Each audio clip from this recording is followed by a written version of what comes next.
Arden GEM CSU is one of the largest commissioning support units in the country. We have a transformation team that works with commissioners and providers to design and implement change. Coming Home is about supporting people with mental health challenges to return closer to home for treatment and support into recovery. Our story starts in 2011. Working with Coventry and Warwickshire Partnership Trust and local clinical commissioning groups, Coventry and Rugby CCG, South Warwickshire CCG and Warwickshire North CCG, we recognised an over-reliance on out-of-area provision for mental health patients in our locality. Large numbers of patients were treated out of the area. They were a long way from family and friends, drifted and not connected to local services. There was a lack of robust clinical review of placements. We also recognised that less than 50% of the budget was spent on local services. And our local providers were not really geared up to supporting people with complex needs. This heralded the start of the mental health repatriation project, Coming Home. Working collaboratively, our objective was to design and implement a scheme which would reduce costs, but more importantly, would improve services for local patients. How did we start the programme? It was about engagement. We focused on setting the tone of our relationship. Designing and implementing a successful progress required collaboration across all the commissioners, our local authority colleagues and the Mental Health Trust. We established our terms of engagement. How would we work? How would we problem solve? Ownership of the whole process had to be by all parties. We weren't about blaming each other if things weren't going to plan, but trying to identify what we could collaboratively do to address them.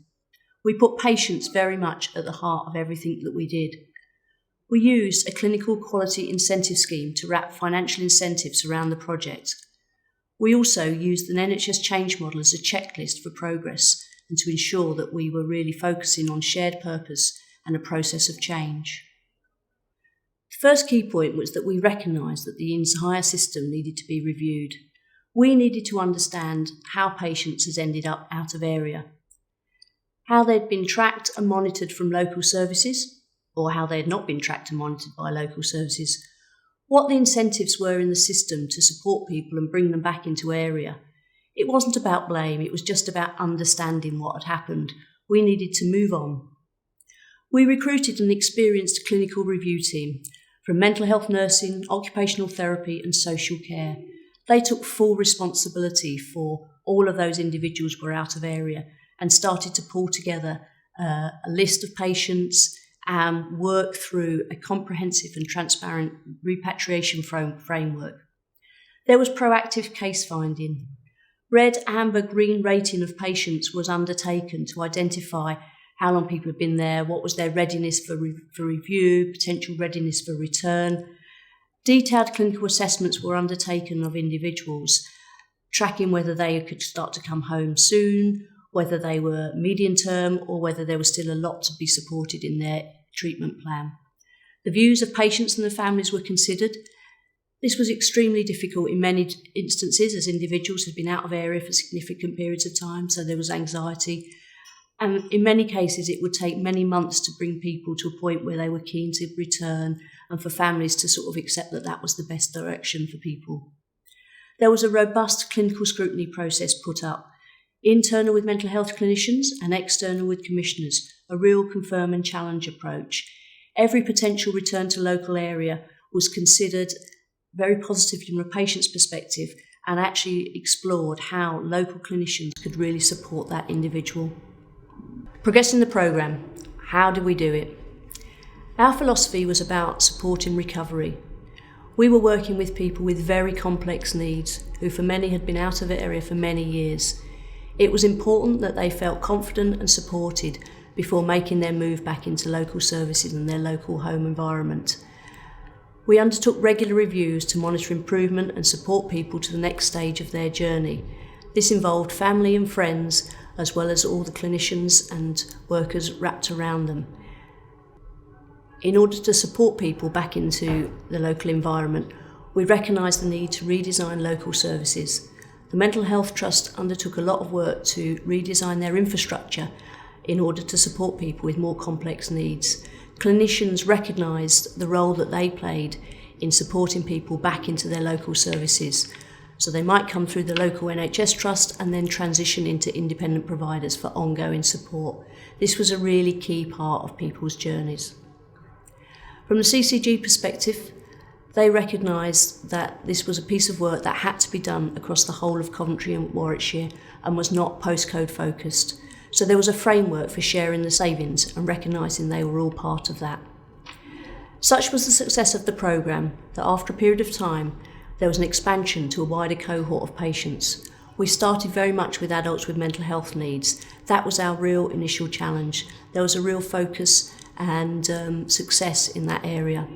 We moved on to older people, including those with dementia, particularly after family members had approached the local trust, having heard about the programme, to say could their loved ones be moved closer to home. And we're moving now on to people with learning disabilities and complex needs. That has served particularly well following the Winterbourne review and the need to support people out of hospitals. The Coming Home programme has delivered many positive outcomes. Over 100 people have been repatriated and many more have had their care packages adjusted to ensure their current needs are being met. This is really crucial to ensure that their recovery trajectory is on target and that if people are still out of area, that they still have the goal of being returned to local services to continue their treatment and transition into local services. Over £12 million of cost savings have been delivered for the 3 CCGs, with new costs avoided by ensuring best use is made of local providers and local services. Many patients benefit from being closer to friends and family, with support to help them become part of their local community. This is a key part of their recovery and move towards independence. I was in hospital for about 3-4 years. And my dad, he used to go and see me every 2 weeks. Now he comes like almost every day almost. St Andrew's a massive place. I hated it. I really did hate it there.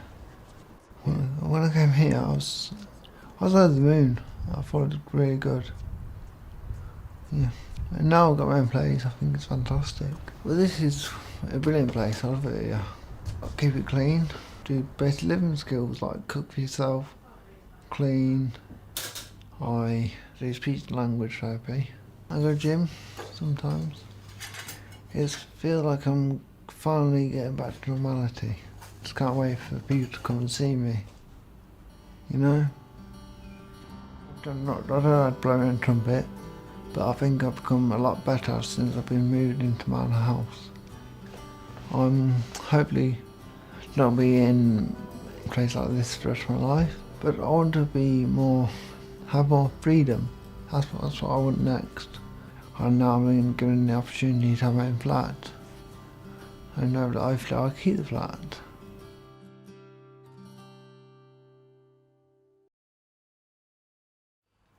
I live at Tyre Hill in a care home, residential. I wanted to come back to Coventry because my family are here.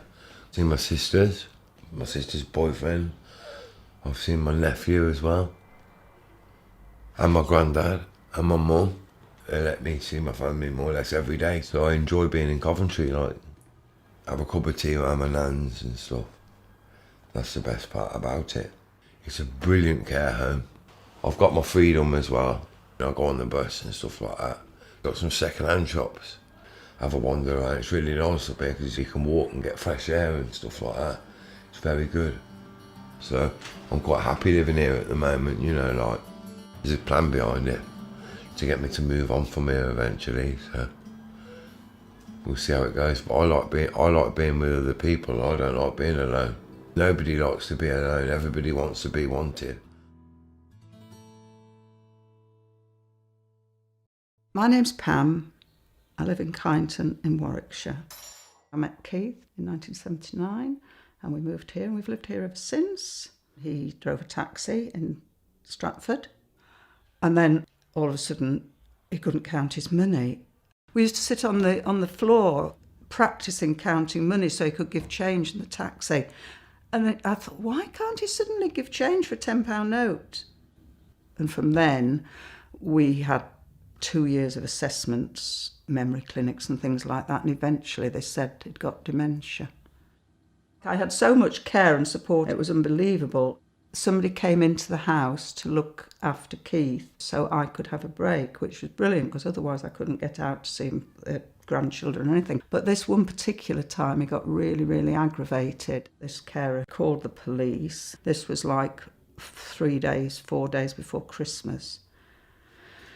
So it was just awful. So they took him away, kicking and screaming, literally, to St Matthew's in Northampton.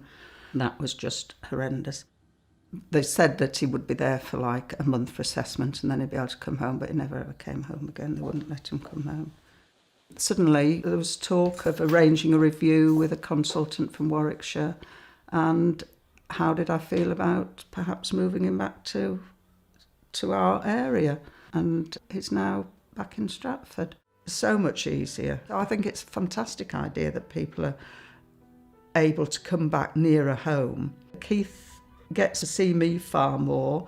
We get better time together, and it's so much less stressful for me.